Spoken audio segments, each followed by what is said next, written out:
When I say part-time worker, what comes into your head? A mum returning to work after having a baby? Someone who lacks ambition? Someone in a junior role? You wouldn't be alone in thinking any of those things. But you would need to think again. Work has gone through dramatic changes over the last few years, and it's time to bring the picture of part-time working in Britain up to date. 8 million people work part-time in the UK.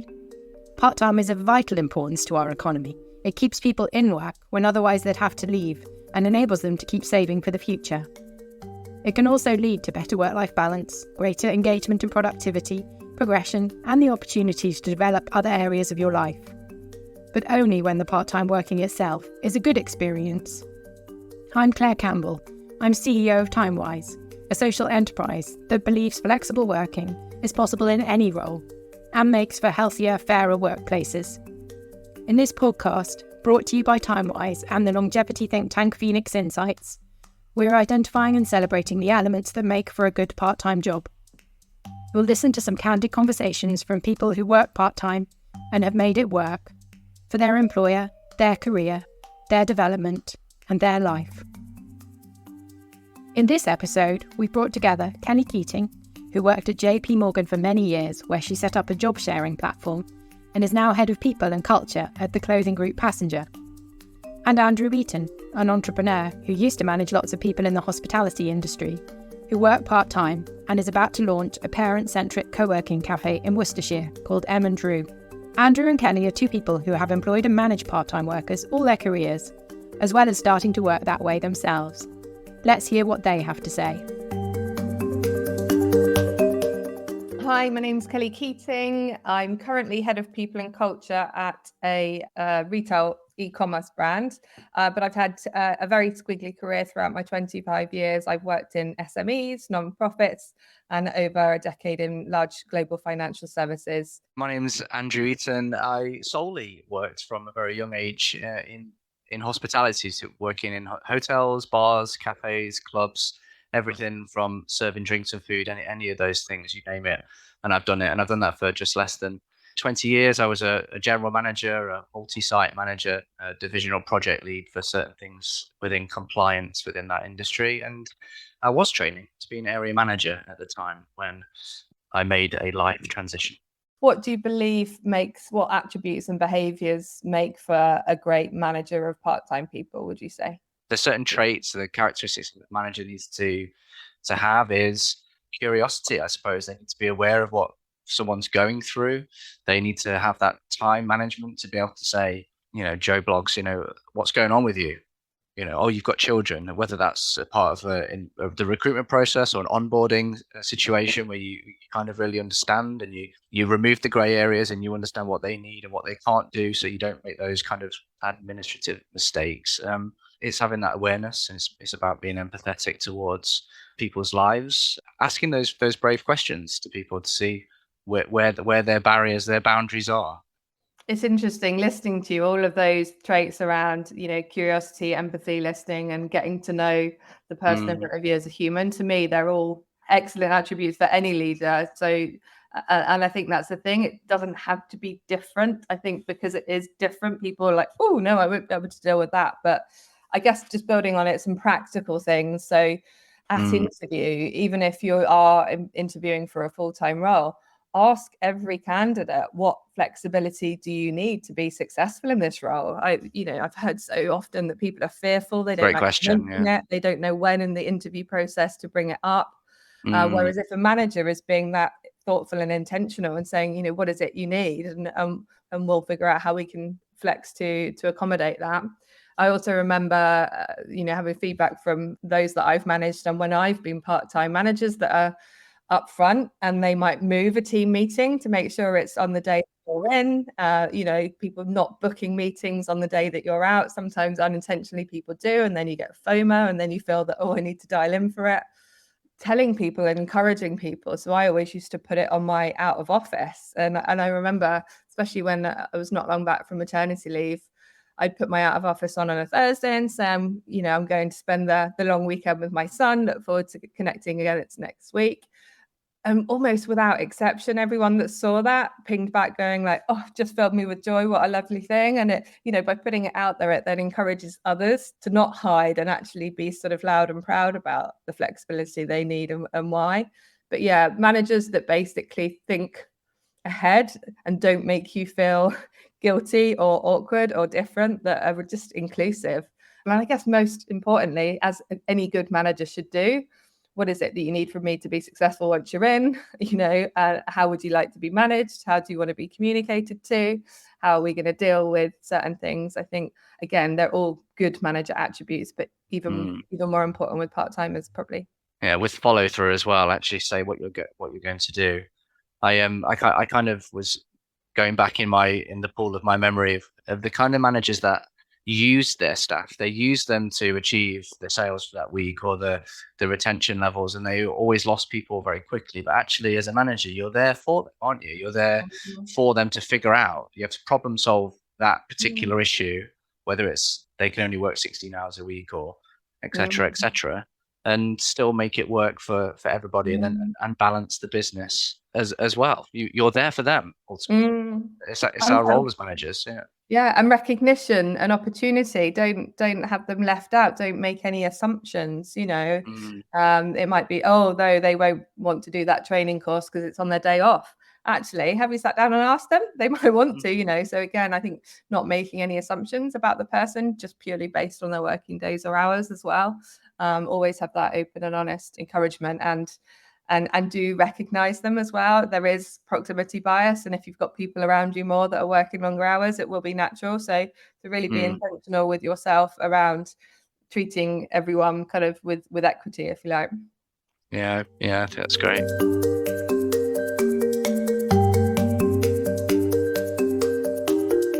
When I sort of started down the journey of being a sort of flexible working and part-time working advocate, we sort of went with things like the diversity angle, the gender pay gap, the Women in Finance Charter and so forth. But, COVID then happened, and actually we're seeing, it be more of part of a workforce strategy. It is still disproportionately the women that need to be able to flex their careers, which often means working part-time. But people are looking to work differently. There's younger generations in particular have a different outlet to work. They aren't necessarily going to stay and climb the ladder. They're going to have more squiggly careers. A number of young people I've worked with have side hustles. So I think actually it's no longer just a tick box diversity thing. It's something that's really strategic to help you grow and expand and flex your workforce too. It's interesting how you said it about moms as well, Kelly. I think I've seen a lot within kind of reading, within, I don't know, publications and so on, that there are a lot of companies that are trying to get moms back into work, but there's still all the challenges with childcare and so on. Do you see it still being very disproportionate across a lot of companies, or do you think there's actually a turn in the trend for that? I candidly think we need systemic change and collective action from people in the workforce, because we're still trying to operate an environment that was built for 50, 60 years ago, when a man went out to work and a wife stayed at home and look after the kids and look after the house. And I'm seeing disproportionately more women, but men too, all struggling to burn out because there literally are not enough hours in the day. So for me, it was actually an imperative to be able to work part-time. My experience, both as a manager and as a sort of mentor to many part-time workers, is that, and I remember when I first actually came back from maternity, put my flexible work arrangement in, I was essentially doing 4 days condensed over 3.5.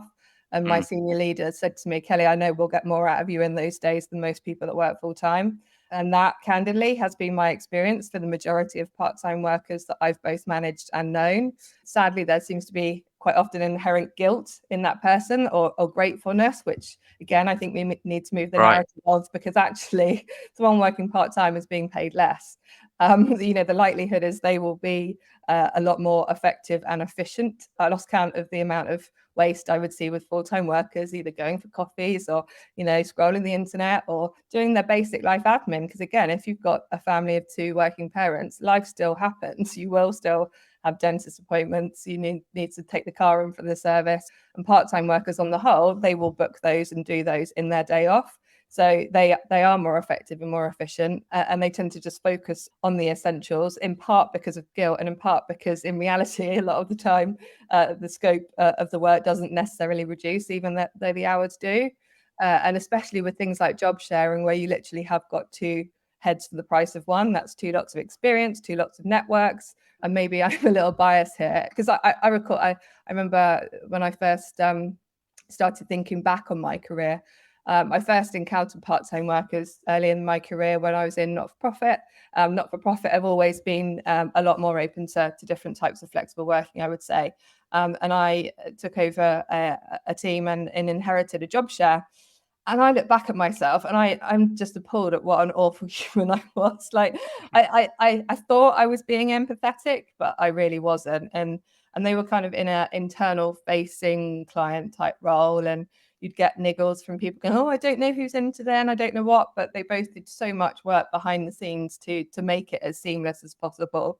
The built-in resiliency of if one of them was on holiday or if one of them was ill, there was still coverage. So I'm not going to call them out, but the ladies, if you ever listen to this podcast, I apologize now because I realize it's not until actually stepping into being a parent and realizing how much your life fundamentally changes that, I can afford a lot more genuine empathy to those situations. And it's not just working parents for whatever reason. And that's why I'm such an advocate of flexible and part-time working for all. I'm a much better human for it. I'm a much better mother for it. And I'm a much better worker for it, because when I am at work, I'm fit, healthy, engaged and energized. It's astonishing how many mums in general are out of work, and yet they're probably very skilled, aren't they? Purely because they've had years and that of was my main experience. driver for job sharing, candidly. Like I'm on a number of different Facebook groups, and on a daily basis, I would be astonished and heartbroken as to how many senior, experienced, capable women with often,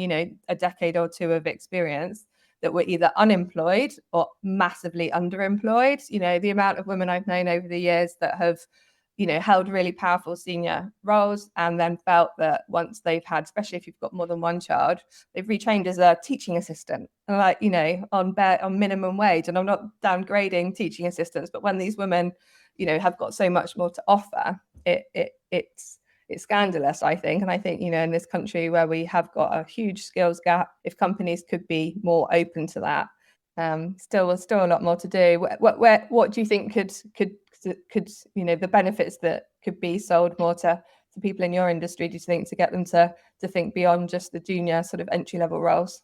Ultimately, if you look at some of the part-time people that are, say, they're not in the industry, they're not working, but they could be, it's because of childcare, it's because of the cost of that or the logistics of having to balance their life and go to work.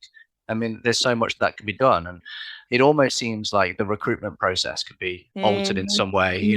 Let's move the shapes and the blocks around so it fits, and be able to kind of ask the questions rather than pigeonholing people or applicants into one block which says, oh, can you do 20 hours a week and can you work Friday, Saturdays? In my industry, obviously that's very key.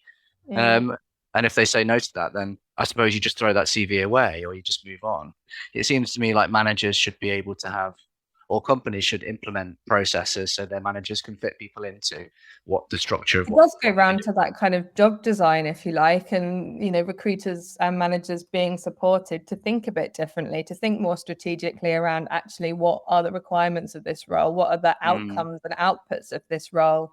I appreciate in more frontline service type stuff, you might need a bum on a seat, literally, but so many roles within the knowledge industry don't need that. And, we're all different humans. Some will work better in the morning, some will work in the evening. I completely agree. I love what you said before about that gratefulness. You almost get a lot out of people because, they're so grateful that you managed to put their 30 hours or whatever it may be into what the business needs, so that the bottom line is achieved or that productivity aspect is done within the business. And I think that's so key, and people should learn from it because they could hire somebody equally as capable as what they have already or even better, but have somebody who's so motivated because they realize they're working for a very socially responsible company, I guess. Yeah, absolutely. No, you're so right. Flexibility on the whole breeds flexibility, whereas if you're rigid with someone or you give them strict rules or tell them what to do, as humans, we fight against that inertly. It's like, well, no, actually, you want autonomy, meaning and purpose. I think that's been proven as to what kind of people want out of a career. And if they feel that that's been taken away from them, psychologically, that will lead to discontent. It will probably lead to them not being as productive, being disengaged. I think, again, we just need to get out of the way that we've been conditioned into behaving, and be a lot more innovative and creative around our workforce strategy.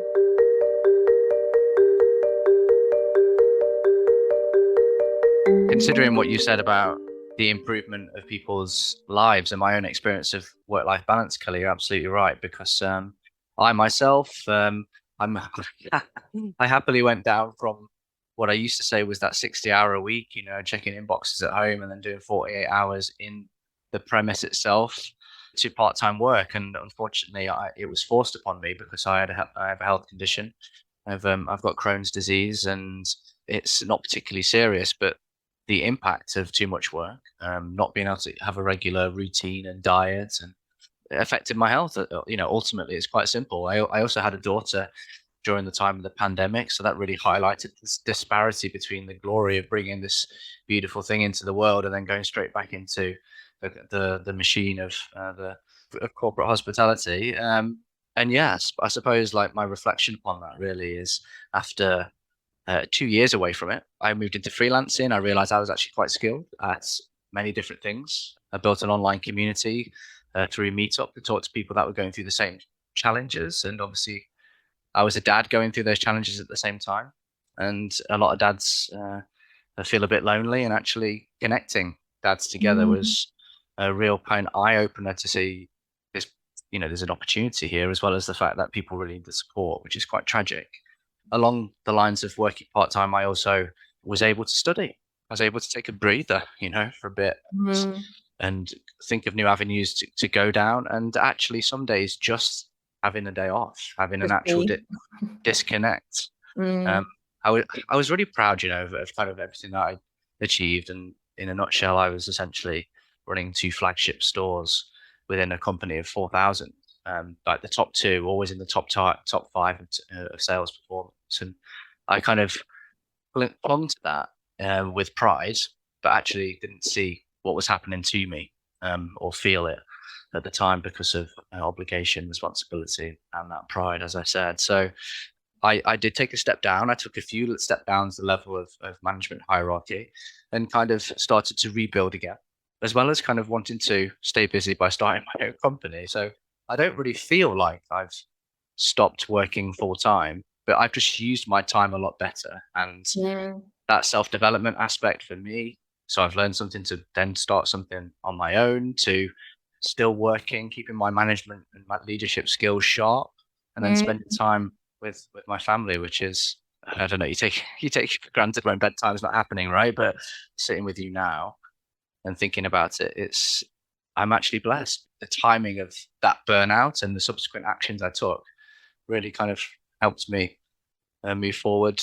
And what a rich employee you'd be with all of that experience. I think, again, many people I knew that worked part-time they're probably working more than they've ever worked. They might have had their own career. They might have philanthropic endeavors, to try and demystify that, someone's part-time because they're lazy, or because they want to, sit at home and watch TV or whatever. I mean, there are still some attitudes out there like that, sadly. And listening to your story, I can't help but think it's a wonderful story, and it's so pleased to hear how much richer and blessed your life is now. But again, I hear it time and time again from people that often it takes something almost traumatic for people to realize that and then adjust. So whether that is the countless mothers I know that have been made redundant after having children, and then they go off to be an entrepreneur because it's the only way they can see of working flexibly, or similar to yourself, people that have reached burnout and become poorly, and then they realize they need to make changes in their life. Whereas if actually there was more opportunity out there for part-time working, then hopefully it wouldn't take that to happen. People could, they'd have more options available to them and wouldn't feel forced down the route of entrepreneurship. Not that entrepreneurship's bad, but again, that comes with its own complexities and pressures.